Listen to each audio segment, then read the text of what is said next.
From the Watergate Building in Washington, this is Hotline TV. Now here are Hotline editors John Mercurio and Amy Walter. Welcome to Hotline TV. I'm John Mercurio. And I'm Amy Walter. Karl Rove may not be the only heavyset Republican leader leaving town this week.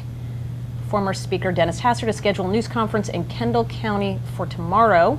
Most expect him to announce he will not seek re-election next year, though it is also important to note that both Rove and Hastert, just want to put this in here, have lost some weight. They have so indeed. They may not be on the thin side of things, but they're not quite as heavy set as they were at their peak, which does go to show that maybe being out of power, good for the waistline. Like Andy McDowell said in Yes. Sex, Lies, and Videotape, as Right. I recall, Yeah. happiness is overrated. Last time she was happy, she got fat. All right. So anyway, are you surprised? I am Denny not Hastert? particularly surprised. Frankly, I'm surprised he's lasted this long, Yep.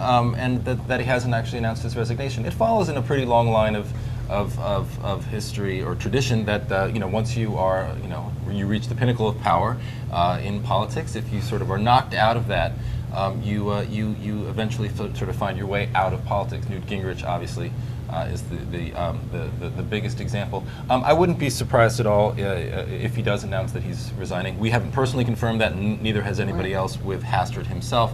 He's holding his announcement on Friday.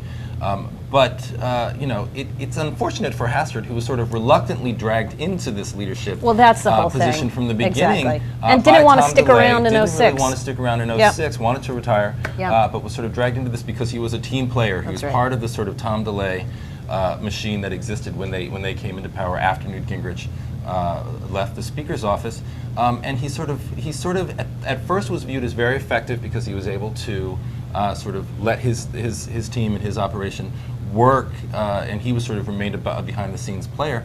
Unfortunately, what they needed in 2006 in that cycle was a much stronger, more telegenic, and more effective speaker with a small s in terms of trying to get their message across. And he wasn't that. He wasn't that speaker ultimately for the party. Well, and that's what's going to be, the interesting thing when we look back at the legacy. What I think for Hastert, I think the unfortunate reality is most people are going to remember about him what you just said, which was, here we were.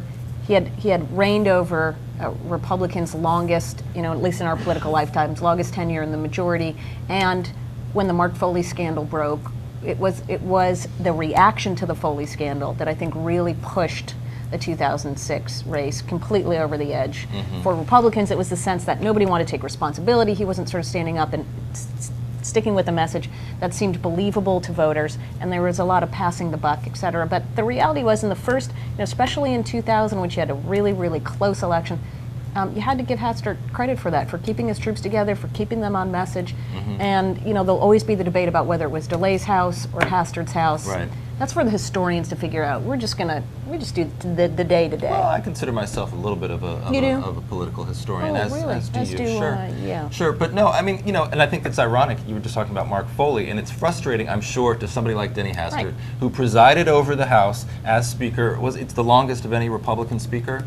I think maybe, probably. I think that's something what like that. Ron Bonjean Mr. is. Historian. It's a little Ron Bonjean bon mot for you, but to have done that, to have held the majority of the House together for as long as he did, presided over them as Speaker, and then to be sort of driven out of power with Mark Foley's, the scandal surrounding Mark Foley, sort of the footnote or the end of your career, or helping to sort of drive the end of your career, I'm sure is extremely frustrating to somebody like Denny Hastert, who has, of course, had a long and illustrious career on Capitol Hill. Right, and now he gets to spend more time on his tractor. That's where he wants to be. All right. It's hard to hang out when you're no longer relevant. Ouch. Ow, that does. I know, it stinks. We're out of time though. Indeed. So are we. So we're no longer relevant. But we will be next week. Thanks for joining us on Hotline TV.